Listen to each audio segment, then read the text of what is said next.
예, 우리가 지난주에 요셉을 잠깐 살펴봤었죠. 자, 요셉이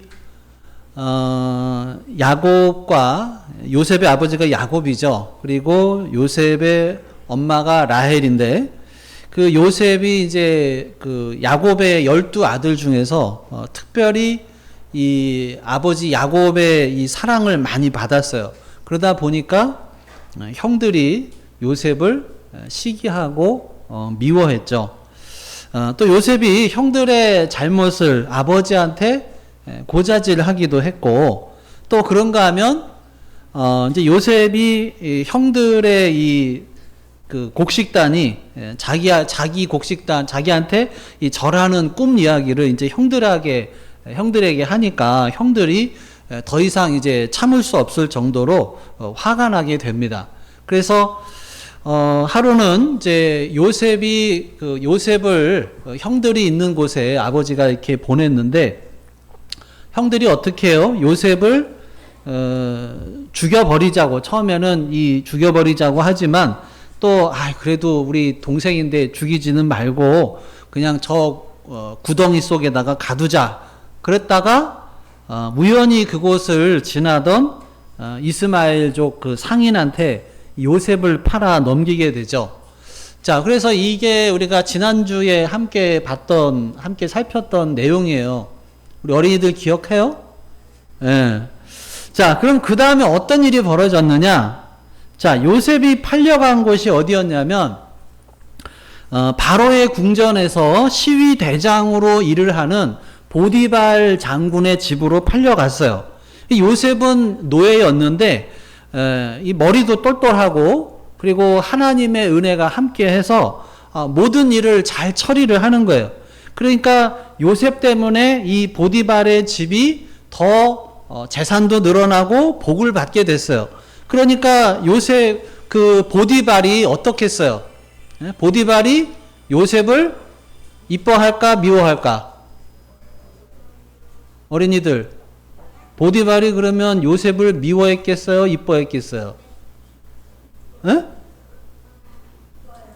그렇죠. 이뻐하죠. 그래서 어떻게 했냐면 너무 이뻐해서 보디발의 집에 있는 일들 그리고 재산까지도 다 이거 네가 맡아서 관리해라. 그러니까 그 집에 어떻게 보면 가정 총무가 된 거예요.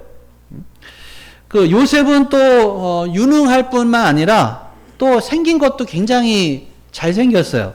그러니까 하루는 이 보디발의 아내가 이 요셉을 자꾸 이렇게 꼬시려고 하는데 요셉이 안 넘어가는 거예요. 그래서 하루는 요셉을 붙잡고 놔주질 않는 거예요. 그랬더니 요셉이 어떻게 했느냐? 그 옷을 그냥 벗어 던지고 그냥 도망쳐 나온 거예요. 그랬더니 보디발의 아내가 어떻게 해요? 요셉이 자기를 범하려 했다. 이러면서 이제 거짓 누명을 씌워서 요셉을 감옥에 가두게 됩니다. 자, 그런데 감옥에 갇혀 있는데 거기에 마침 또 그 애굽 왕의 술을 맡아서 관리하는 사람이 있고 떡을 맡아서 관리하는 사람이 있었어요. 근데 이 술을 맡은 사람 그리고 떡을 맡은 사람은 낮은 사람이 아니에요. 왜냐하면 자, 바로 왕이 음식을 먹잖아요. 또 술도 먹잖아요. 그러면 그 음식에 나쁜 사람들이 그 나쁜 마음을 먹고 거기다가 독을 탈 수도 있어요. 그러니까 이거를 잘 관리해야 되는 사람이에요. 그러니까 왕이 그래도 좀 신임하는 사람한테 술도 맡기고 또 떡도 맡기고 이러는 거예요. 자, 그런데 뭔가 이렇게 좀 잘못을 했어요. 그래서 이 술을 맡은 사람하고 떡을 맡은 사람이 같이 이렇게 감옥에 들어오게 됐어요. 근데 이들이 꿈을 꿨는데 도대체 이 꿈이 뭔지를 모르겠는 거예요. 그래서 하루는 요셉이 왜 이렇게 얼굴이 안 좋아요? 그랬더니 내가 뭔 꿈을 꿨는데 이 꿈이 무슨 뜻인지 모르겠어. 그때 한번 좀 꿈 얘기를 좀 해봐요. 그랬더니 자, 먼저 술을 맡은 사람은 자, 포도나무가 있는데 그 나무에 3가지가 포도송이가 익었고 그 즙을 그 바로의 잔에다가 짜서 그거를 바로에게 드렸어. 그랬더니 요셉이 뭐라 그러냐면 아마 바로가 왕이 당신을 3일 안에 다시 불러드릴 겁니다. 이렇게 해석을 했어요. 자, 그 다음에 떡을 맡은 사람은 어떤 꿈을 꿨느냐? 흰 떡에 새 광주리가 있는데 그거를 새들이 먹었어. 그랬더니 바로가 당신은 3일 안에 아마 사형을 당할 겁니다. 그런 거예요. 근데 요셉의 해몽대로 진짜 술을 맡은 사람은 3일 안에 다시 바로가 불러들여서 하던 일을 하게 됐고, 그리고 떡을 맡았던 사람은 진짜로 사형을 당하게 된 거예요. 자, 그런데 술을 맡은 사람이 요셉이 꿈을 해석한 다음에 요셉이 뭐라 그랬냐면, 당신이 좀 다시 나가게 되면 내 사정 좀, 내가 죄를 짓고 여기 온 게 아니니까 내 사정 좀 왕에게 아래서 좀 나 좀 살펴봐 주세요. 그런 거예요. 자, 그런데 이 술을 맡은 사람이 나가서 왕에게 그거를 알려줬을까요? 안 알려줬을까요? 안 알려줬어요. 왜? 까먹었어.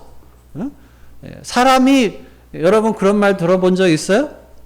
화장실 들어갈 때하고 나올 때하고 다르다고. 처음에는 내가 나가면 뭐든지 다 해줄게 이랬는데 막상 나가고 보니까 뭐 할 일들이 얼마나 많은 거예요. 그러니까 그냥 감옥에 있는 요셉은 까맣게 잊어버린 거예요. 자, 그런데 하루는 2년이 지났어요. 그렇게 2년이 지났는데 이번에는 누가 꿈을 꿨느냐? 바로가 꿈을 꾼 거예요. 왕이 꿈을 꿨어요.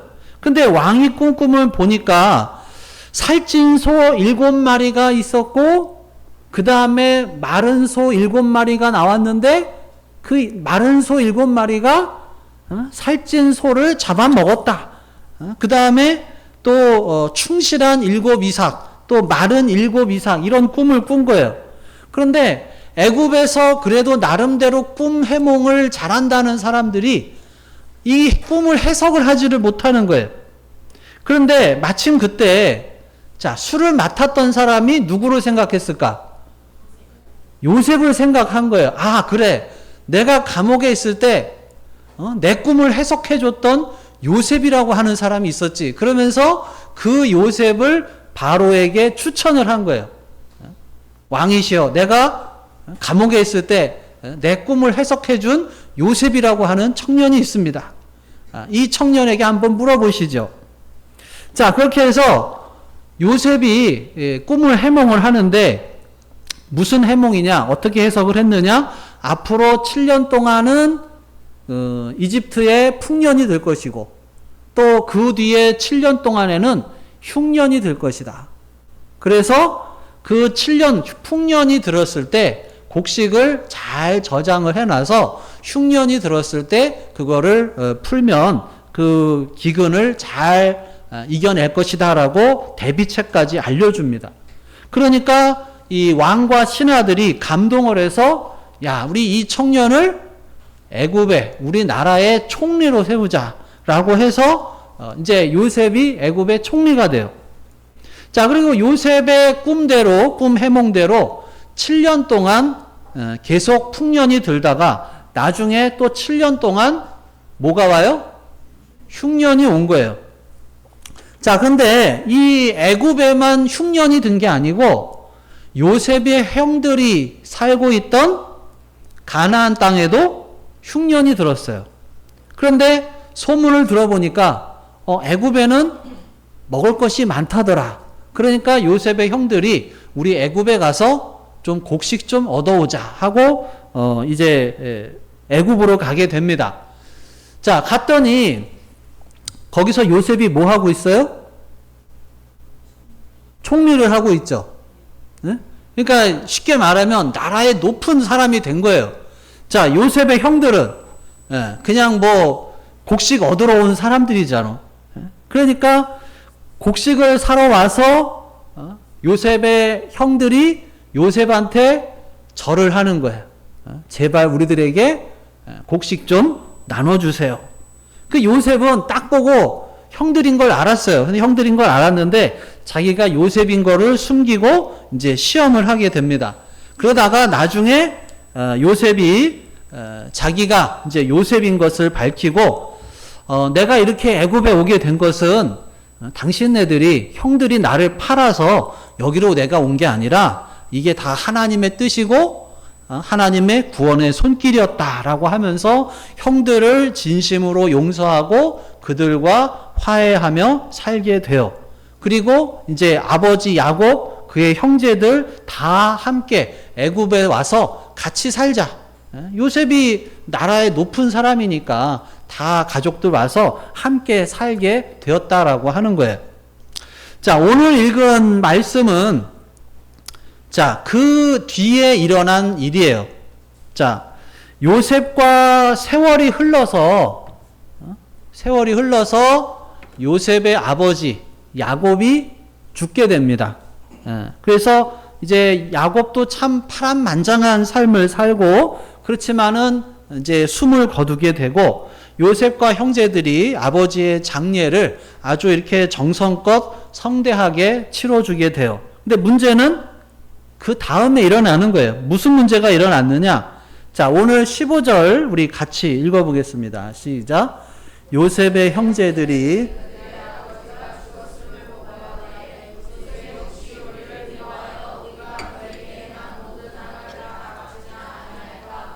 예. 여러분, 사람은요, 딱 자기 수준으로 남을 판단하는 경향이 있어요. 내가 이러니까 너도 이럴 거야. 이렇게 생각하는 사람들이 많아요. 자, 요셉의 형들도 딱 자기네들 수준으로 생각하는 거예요.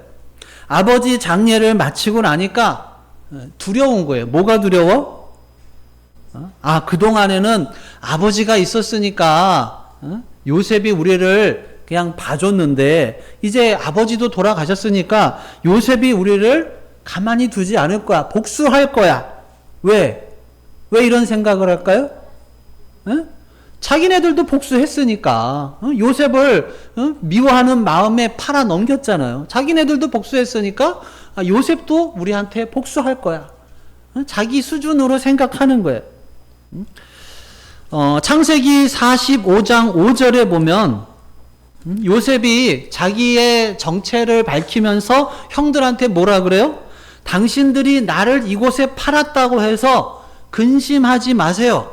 하나님이 생명을 구원하시려고 나를 당신들보다 먼저 보내셨습니다. 이렇게 말하는데도 형들은 자기들 수준으로 생각하는 거예요. 아니야, 저건 진짜 용서한 게 아니야. 아버지 때문에 어쩔 수 없이 용서한 척 하는 거야. 이렇게 생각을 해요. 그래서 장례를 마친 후에 형들은 어떻게 해요? 사람을 보내서 아버지가 돌아가시기 전에 유언으로 우리를 용서해 줘라고 했으니까 아버지를 봐서라도 부디 좀 살려줘라. 이렇게 말을 전해요. 그러고도 불안하니까 어떻게 해요? 이번에는 직접 요셉을 찾아와서 그 앞에 엎드려서 우리는 당신의 종입니다. 살려주세요. 이렇게 애원을 하는 거예요. 자, 이런 형들을 보고 요셉이 어떤 반응을 보였어요? 17절에 보면 17절 끝에 보면 뭐라 그래요? 그에게 하는 말을 들을 때에 울었더라. 요셉은 울었어요. 두려움에 떨고 있는 형들을 위로하면서 울었다고 그래요. 왜 울었을까요? 지난 세월의 슬픈 추억 때문에 울었을까? 아니면 두려움에 떨고 있는 형들이 불쌍해서 울었을까? 왜 울었는지는 정확하게 알 수 없는데 중요한 것은 요셉이 형들에게 말하고 있는 답변이 뭐냐라고 하는 거예요. 자, 19절에서 20절 같이 읽겠습니다. 시작. 요셉이 그들에게 이르되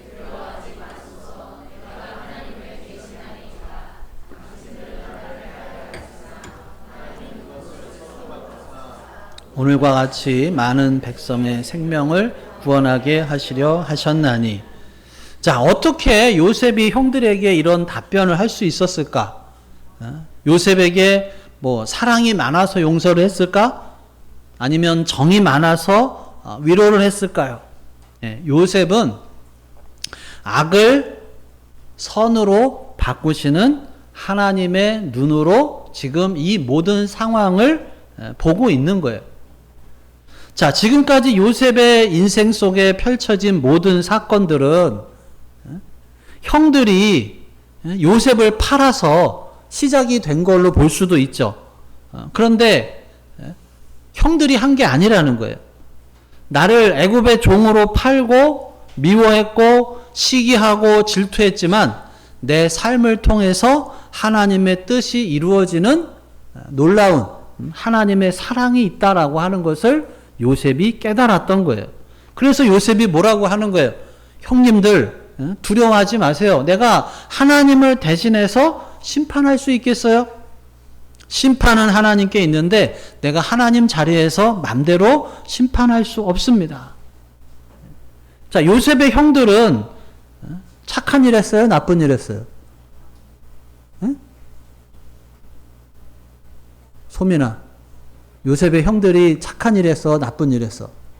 나쁜 일 했죠. 자기 동생 미워해서 죽이려고 했죠. 그리고 노예로 팔아 넘겼잖아. 그런데 하나님께서 그런 형들의 나쁜 짓을 뭐로 바꾸신 거예요? 선으로 바꾸신 거예요. 그러니까 요셉은 형들의 그 악한 행위를 형들 잘했어요 이렇게 칭찬하는 게 아니에요. 분명히 그건 나쁜 짓이에요. 그 악한 일 때문에 요셉이 얼마나 고생을 하면서 살았어요. 그런데 악을 선으로 바꾸시는 하나님의 섭리가 있었다라고 하는 거예요. 요셉이 애굽의 종으로 팔려갈 때 요셉의 꿈이 사라지는 것 같았어요. 하나님의 계획과 전혀 상관없는 곳으로 가는 것 같았어요. 그리고 나중에 보디발의 아내의 유혹을 물리쳤는데 또 어디로 가요? 어디로 갔다 그랬어요? 감옥으로 갔어요. 거기서는 뭐 이제 다 끝났다 생각을 했겠죠. 그런데 하나님의 생각은 또 다른 거예요. 하나님의 선을 이루시기 위한 또 놀라운 계획이 숨어져 있었다라고 하는 거예요.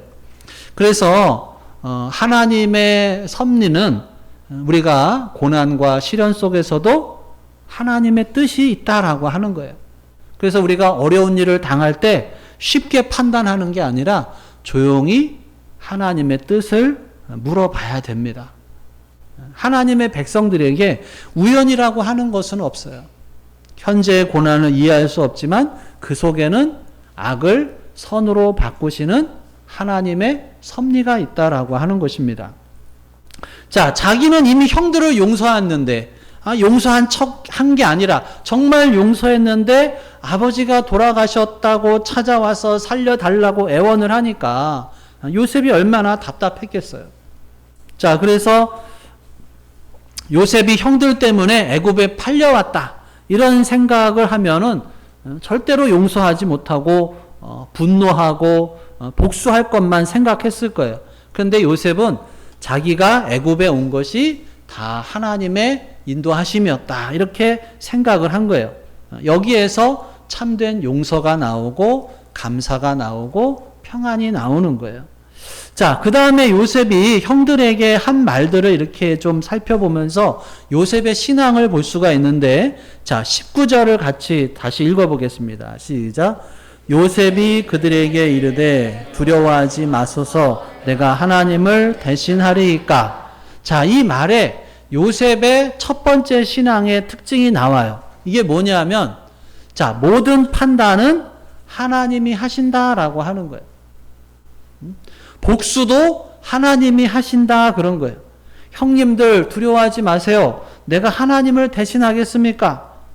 그건 다 하나님이 하실 일이라는 거예요. 이 일이 옳으냐 틀리냐 저 사람이 맞냐 틀리냐 이거는 내 소관이 아니라는 거예요. 하나님만이 판단하신다는 거예요.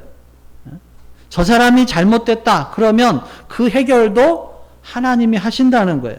저 사람이 죄를 범하고 악하다면 그 복수도 하나님이 하신다는 거예요. 우리는 내가 너무 이 선악도 잘 판단하고 옳고 그른 것도 잘 판단하고 해결도 내가 하려고 하고 복수도 내가 하려고 그래요.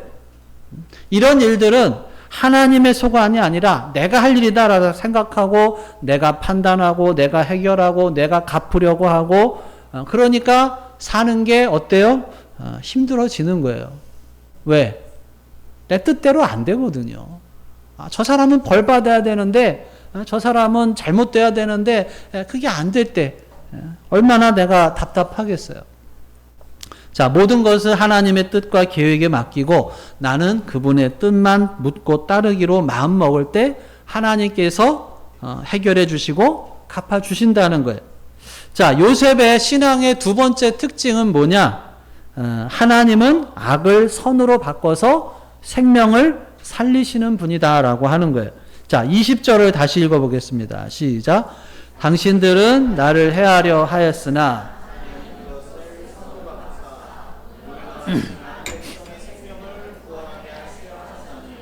자, 형들은 동생 요셉을 미워서 해치려고 들었지만 하나님께서 그것을 선으로 바꾸셨다는 거예요.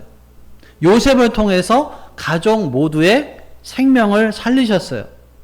하나님께서는 악을 선으로 바꾸시고 그래서 생명을 살리시고 구원을 이루시는 분인 줄 믿을 수 있기를 간절히 바랍니다. 그래서 비록 지금 내가 이렇게 힘들지만 하나님께서 반드시 이 문제를 해결해 주시고 더 좋은 길로 이끌어 주실 것이다. 이렇게 믿을 수가 있는 거예요. 지금 저 사람이 나를 이렇게 미워하고 힘들게 하지만 언젠가 하나님께서 저 사람을 변화시켜 주실 것이다. 저 사람이 안 변하면 나라도 변하게 하셔서 반드시 모든 결과를 아름답게 바꿔주실 것이다. 이렇게 믿을 수가 있는 거예요. 하나님은 다 계획이 있으시다라고 하는 거예요. 내가 하나님의 뜻을 계획을 잘 이해하지 못하니까 내가 힘든 거지 하나님은 분명히 다 계획이 있으시다라고 하는 거예요. 자, 요셉의 신앙의 마지막 특징, 자, 하나님의 뜻을 이루는데 내가 앞장서는 거예요. 자, 21절 같이 읽어볼까요? 시작. 당신들은 두려워하지 마소서. 내가 당신들과 당신들의 자녀를 기르리이다 하고 그들을 간곡한 말로 위로하였더라. 예. 자, 요셉은 형들이 제 발로 찾아와서 내 앞에 무릎 꿇고 우리 온 가족이 굶어 죽게 생겼어요. 제발 곡식 좀 주세요. 이렇게 애원하던 그 순간에 요셉은 깨달은 거예요. 뭘 깨달아요? 형들이 나를 애굽에 팔아먹은 게 아니라 하나님께서 우리 형제들의 생명을 구원하고 우리 가족들을 구원하시려고 나를 여기로 보내신 거구나 깨달은 거예요. 근데 요셉의 신앙이 더 훌륭한 것은 그런 깨달음에서 그친 게 아니라 21절에 보면 요셉이 형들한테 뭐라 그래요? 내가 형들과 형들의 자녀들을 기르겠습니다. 그러니까 요셉은 자신을 통해서 하나님께서 이루어지고자 했던 뜻과 계획이 뭔지를 아는 데서 그치는 게 아니라 또 그 하나님의 뜻을 이루어 가겠다고 결단을 하는 거예요.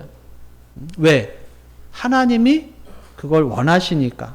하나님께서 악을 선으로 바꾸셔서 우리 가족들 살려주셨으니까 나도 하나님의 뜻과 계획을 이루는데 내가 힘쓰겠습니다. 자, 말씀을 정리할게요. 자, 하나님의 사랑은요, 생명을 보살피고 살리는 것이 목적이 됩니다. 요셉은 생명을 살리는 하나님의 사랑을 따라서 살았어요. 어쩌면 요셉도 미워하고 복수하고 빼앗고자 하는 그런 마음을 먹을 수도 있었어요. 그렇지만은 미워하고 복수하는 것에 자기의 삶을 낭비하지 않았어요. 위로하고 보살피는 것을 자기 삶의 목적으로 결정합니다. 그래서 두려워하는 형제들에게 요셉은 2번씩이나 두려워하지 말라고 오히려 위로하고 형들과 조카들의 보살피겠다 약속을 합니다. 자, 우리 사랑하는 여러분, 또 우리 어린이 여러분들, 여러분들의 꿈의 목표는 뭐냐라고 하는 거예요. 나의 꿈이 경쟁하고 빼앗는 것이라고 한다면 어떻게 보면 요셉의 형들의 삶을 따라갈 수가 있어요. 빼앗기 위해서. 또 그것 때문에 시기하고 질투하고 또 미워해서 누군가의 삶을 망가뜨릴 수 있어요. 그렇지만 우리들의 꿈이 이 요셉처럼 보살피고 위로하는 것이 목적이라고 한다면 요셉과 같이 생명을 살리는 하나님의 사랑에 따라서 모든 사람을 위한 꿈, 또 모든 사람을 위한 사랑, 또 모든 사람을 위한 삶을 살아가게 될 것입니다. 여러분들의 꿈은 무엇인가?